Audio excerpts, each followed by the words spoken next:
እርግዝና መሞከር ስትፈልጉ እርግዝና ስታስቡ በጣም ኦቨር ስትረስ አትሁኑ። ኦብሰስ ስትሆኑ ኦቨር ስትረስ ስትሆኑ የወር አበባ መዛባት የሆርሞን መዛባት ያጋጥማችሁና እርግዝና ለመከሰት ትንሽ ሊያስቸግር ይችላል። ስለዚህ ኦቨር ስትረስ ኦብሰስ አትሁኑ። ዘና ብላችሁ ሞክሩ። ከዛ ካልተሳካን ወደኛ እናግዛችኋለን። የብልት ማሳከክ ሲያጋጥም ምክንያቶች ብዙ ሊሆኑ ይችላሉ። የመጀመሪያ ብልት ማሳከክ ሲያጋጥም ኢንፌክሽን አለ ወይስ የለም የሚለው መታየት አለበት። ይሄ በብዛት የሚያጋጥመው እሱ ስለሆነ ምናልባት ኢንፌክሽኑ የባክቴሪያል ኢንፌክሽን ሊሆን ይችላል። ምናልባት ኢንፌክሽኑ ፈንጋል ኢንፌክሽን ሊሆን ይችላል። ምናልባት ኢንፌክሽኑ ቫይራል ሊሆን ይችላል። ዞሮ ዞሮ ኢንፌክሽን አለ ወይስ የለም የሚለው ነገር መጀመሪያ መታየት አለበት። ኢንፌክሽን ካለ እንዳለው ኢንፌክሽን አይነት መድኃኒቶች ይሰጣሉ። የሚቀባ ሊሆን ይችላል፣ በማፀን የሚገባ ሊሆን ይችላል፣ የሚዋጥ ሊሆን ይችላል፣ መርፌ ሊሆን ይችላል። መድኃኒቶች ይሰጣሉ፣ ትታከማላችሁ ማለት ነው። ሌላኛው አንዳንድ ጊዜ የቆዳ ቁጣ፣ ኢሪቴሽን፣ ኬሚካሎችን የምትጠቀሙ ከሆነ ማፀንን ለማጽዳት የተለያየ ኬሚካል የምትጠቀሙ ከሆነ ባይመከርም ማለት ነው ያን የምትሆኑ ከሆነ ቆዳው ስለሚቆጣ የማሳከክ ነገር ሊያጋጥማችሁ ይችላል። ስለዚህ የትኛው ነው የሚለውን ነገር መጥቶ አይቶ ምንድነው ችግሩ የሚለውን ነገር መለየት ይቻላል ማለት ነው። ከማህፀን ውጭ እርግዝና ለመፈጠር በጣም ብዙ ምክንያቶች አሉ። እርግዝና ከማህፀን ውጭ ለማደግ በጣም ብዙ ምክንያቶች አሉ። የተለያየ ቦታ ላይ ሊያድግ ይችላል። ባይዘው ከማህፀን ውጭ ሲባል ለምሳሌ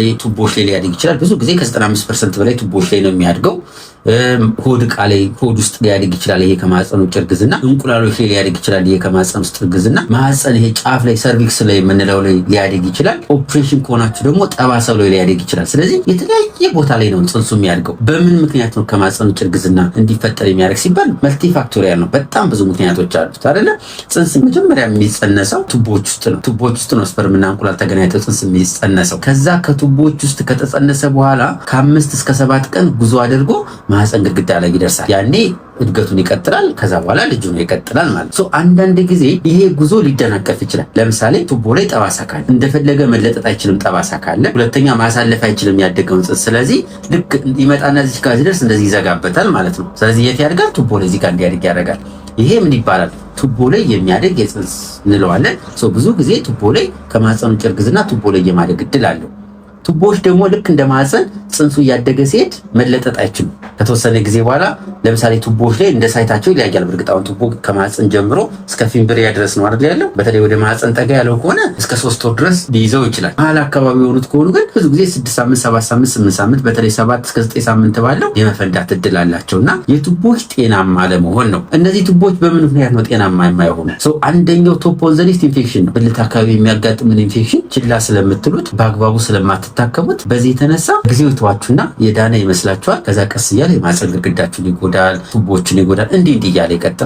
ማህፀን ሲፈጠር ቱቦዎች ሲፈጠሩ በተፈጥሮ ችግር ያለባቸው ሆኖ ይፈጠሩና በዚህ የተነሳ ከማህፀን ውጭ እርግዝና እንዲያጋጥም ለምክንያት ሊሆኑ ይችላሉ። አንድ ቱቦ ሲሆን 2 ቱቦ እንዳላቸው ቻንሱ ትንሽ አነስ ይላል። ስለዚህ ምን ይፈልጋል? ትዕግስት ይፈልጋል፣ ድግግሞሽ ይፈልጋል። ከዛ ውጭ ግን በአንድ ቱቦ ብቻ ራሱ ማርገዝ ይቻላል። በግንኙነት ጊዜ ለምን ያማቸዋል? በግንኙነት ጊዜ የሚያም ከሆነ ምክንያቱ ምንድን ነው? ብዙ ምክንያቶች አሉ በግንኙነት ጊዜ እንዲያማቸው የሚያደርጉ። አንደኛው ኢንፌክሽን ካለ ነው። እዛ አካባቢ ኢንፌክሽን ካለ የሴሎች ቁጣ ስለሚኖር በዛ የተነሳ በንክኪ ሰዓት የህመም ስሜት ስለሚፈጥሩ የማመን ስሜት ሊያጋጥማቸው ይችላል። ሁለተኛው የፈሳሽ ማነስ ካለ ነው። የማህፀን ድርቀት ካለ በግንኙነት ሰዓት እንዲያማቸው እንደ ምክንያት ሊሆኑ ይችላሉ። ሶስተኛው የላይኛው የማህፀን ችግር ነው። ለምሳሌ ኢንፌክሽኑ ላይኛው ላይ ምናልባት ፒአይዲ የምንለው ማህፀን ግድግዳ ድረስ የደረሰ ኢንፌክሽን ካለ፣ ሌላኛው ከላይኛው የማህፀናቸው የምናያቸው ችግሮች ማህፀን እጢ ሊሆን ይችላል። ኦር ደግሞ ሌሎች ችግሮችን በሚኖርበት ጊዜ በግንኙነት ጊዜ ህመም ሊያጋጥማቸው ይችላል። በግንኙነት ጊዜ ህመም ማጋጠም ቀላል ነገር አይደለም። በትክክል ምክንያቱ መታወቅ ስላለበት መታየት አለባቸው።